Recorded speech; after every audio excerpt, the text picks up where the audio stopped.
Hey everyone, and welcome to RUBIN'S Mind Lab, where we break down the latest research into what it really means. Ever wonder why your brain sometimes feels like it is playing hide and seek with your goals? Or why you can't seem to stick to a plan even when you really want to? Well, this new study might just have some fascinating clues. Okay, so this paper is all about how our brains manage to control our actions and thoughts, especially when things get tricky or change quickly. Most existing ideas about what scientists call cognitive control imagine a sort of internal boss or manager in our brain. This manager is supposed to be in charge, watching everything and telling different parts of our brain what to do and when. But the scientists who wrote this paper say that this idea risks falling into a trap called the Homunculus Problem. That is like saying a tiny person is inside your head running things, but then you have to ask who is running that tiny person. It doesn't really explain where the control comes from. So instead of a brain manager, these researchers propose something called the Surprise Minimizing Contextualizing Control Framework, or SCCF for short. It is a mouthful, I know, but the core idea is pretty neat. It suggests that cognitive control isn't some separate system, but it actually comes naturally from how our brain builds and uses its understanding of the world. Think of it like this. Your brain is always trying to predict what is going to happen next. When things happen that your brain didn't expect, that is called surprise. The SCCF theory says that our brains are basically trying to minimize this surprise, not just in terms of actions, but in how they organize their whole internal model of how things work. They show that when your brain tries to minimize anticipated surprise, it naturally creates a balance. It balances being accurate and making fewer mistakes with not changing its mind too much or too often. This is super important, because being too rigid means you can't adapt to new situations, but changing too much all the time makes things messy and inefficient. So minimizing surprise is like finding the sweet spot. Now, how did they even start thinking about this? Well, they looked at classic psychology experiments. Things like the Stroop Task, where you see a word like red written in blue ink, and you are supposed to say the color of the ink, not the word. It is hard, right? Your brain wants to read the word. This difficulty, this interference, is something scientists study when they look at cognitive control. They also looked at task-switching experiments where people have to switch between doing one task and then another. When you switch, it usually takes a little longer, and that is called the switch cost. These researchers noticed that the way people behave in these tasks changes depending on the patterns they've seen before. For example, if you've just done a lot of tasks where you had to name colors, you might be slower to switch to a task where you have to read words, even if the word itself is neutral. The environment statistics, like how often things happen in a certain way, actually shape how we control ourselves. This is where the idea of predictive coding comes in. It is basically saying our brain is always making predictions about the world. When those predictions are wrong, surprise happens, and the brain updates its model. So SCCF proposes that our brain uses something called contextual frames. Imagine you are playing tennis. You have one set of rules and movements. Now imagine you switch to playing squash. It is similar. You are hitting a ball, but the rules and environment are different. Your brain needs to switch its internal context to play squash effectively. SCCF says these contextual frames are like different modes or sets of rules our brain can activate. Our brain figures out how many of these frames it needs and which one to use based on the environment. This is shown in Figure 1. We have adaptation at 4 levels. First, at the highest level, the world model structure. This is like asking how many different types of contexts or frames does the world seem to have. Do I need one general model or several specific ones? Then there is the contextual frame itself, figuring out which of those learned frames is relevant right now. Third, we adapt the parameters within each frame, which means fine, tuning how things work in that specific context. And finally, we choose an action. All of these levels are working together to minimize that anticipated surprise. They mathematically showed that this whole process, minimizing anticipated surprise, naturally leads to a trade-off. It is a trade-off between the cost of changing your beliefs or actions and the benefit of reducing the chance of making a mistake or reaching a wrong outcome. This is a really important point. It means that cognitive control isn't about just trying harder. It is about intelligently deciding when and how much to change your approach based on what the environment is telling you and what your goals are. The researchers then did some computer simulations. They built a model based on SCCF and let it interact with simulated environments that had changing patterns, much like the real world. They found that their model would automatically learn to create separate internal models or contextual frame primitives when the environment had distinct, stable patterns. For instance, if one pattern consistently meant one action, and another pattern consistently meant a different action, the model would learn to separate those into different frames. Figure 7 shows this happening.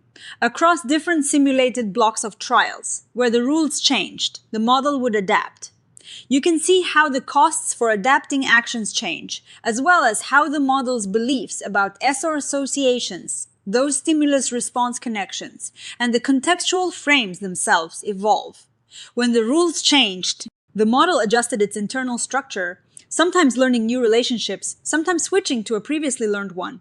It is like the brain is saying, okay, this situation is like that other one I saw before, so I'll use that learned response. What is really interesting is that the simulations showed that the statistical properties of the environment dictate how this control structure forms. If the patterns are very distinct and last for a decent amount of time, it is beneficial to have separate frames. But if the patterns are weak or change too quickly, it is better to have a single, more flexible frame. This highlights how our environment literally shapes the way our brains organize control. Then they tested their trained model on those classic psychological tasks, like the Stroop Task. And guess what? The model reproduced the human behavior. It showed smaller congruency effects in mostly incongruent blocks, meaning it got better at not reading the word when the task was harder overall. It also showed smaller effects for items that were often incongruent. Again, demonstrating adaptation, Figure 13 shows this. The number of samples which they used to estimate reaction time and the error percentage both change in ways that match what we see in real human participants. This is a huge deal because it shows that this surprise minimizing principle can explain these complex human behaviors without needing a separate control module. They did the same for task switching, and again, the model accurately reproduced the findings. When switching was more frequent, the switch cost was smaller. When certain cues predicted a switch, the model adapted. This suggests that the way we switch tasks is also governed by this same principle of minimizing surprise and adapting to the environment's statistical regularities. So, what does all of this mean? The main takeaway is that cognitive control isn't some special, separate function. It emerges naturally from the same fundamental process as learning and decision-making, the brain's drive to predict and minimize surprise. This gives us a new way to think about automatic versus controlled processing. Automatic processing is like relying on your learned predictions. Your priors, controlled processing kicks in when those predictions aren't enough, and you need to update your beliefs or actions. It is not that one is good and the other is bad, but rather they are different aspects of the same adaptive inference system. This framework also gets rid of that homunculus problem. There isn't a tiny boss in your brain. Instead, the decision of when and how much control to use emerges organically from the drive to minimize surprise. It is baked into the inferential process itself. They also propose that the cost of cognitive control isn't necessarily about how much brain power or time it takes, but more about how much your beliefs need to change. The more you have to update your understanding of the world to achieve a goal, the higher the informational cost. This is a subtle but important distinction. It means that sometimes our brain might be slower not because it is inefficient, but because it is being very careful and precise with its updates, which is a form of rational strategy. And probably the most mind-blowing part is that the structure of our cognitive control, like whether we have separate mental modes for different tasks, isn't predetermined. It arises from experience. If the environment is structured in a certain way, our brain will learn to build the appropriate internal structures to deal with it. It is like the environment helps shape our cognitive architecture. This means that what we monitor and regulate in our own minds, like detecting conflicts or errors, isn't some independent boss looking for problems. It is a natural consequence of the surprise system. If our actions aren't leading to expected outcomes, that generates surprise, which then triggers adjustments. It is all part of the same continuous process of learning and adapting. So, what is my take on this? This study offers a really elegant and unified explanation for some very complex aspects of human cognition. By focusing on surprise minimization, it ties together learning, decision-making, and control in a way that feels very natural and avoids those tricky philosophical problems like the homunculus. It explains why we're flexible, why we're sometimes slow, and how our experiences literally sculpt our minds. A limitation is that this is a theoretical framework, and while the simulations were successful, real, world testing in humans would be the next big step. Also, the paper mentions that the generation of goals themselves isn't fully explained here, which is a whole other fascinating area. But that is the beauty of science, right? One study opens the door for many more questions. For us, this means that our ability to control ourselves and adapt isn't some magical willpower thing. It is a sophisticated data driven process happening in our brains all the time, constantly trying to make sense of the world and get things right with the least amount of unexpected twists and turns.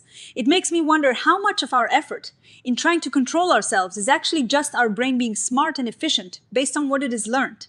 If you found this breakdown as cool as I did, hit that like button. Let me know in the comments what you think about this idea of surprise minimization shaping our control. And of course, subscribe to RUBIN'S Mind Lab for more dives into the amazing world of psychology and neuroscience. See you next time.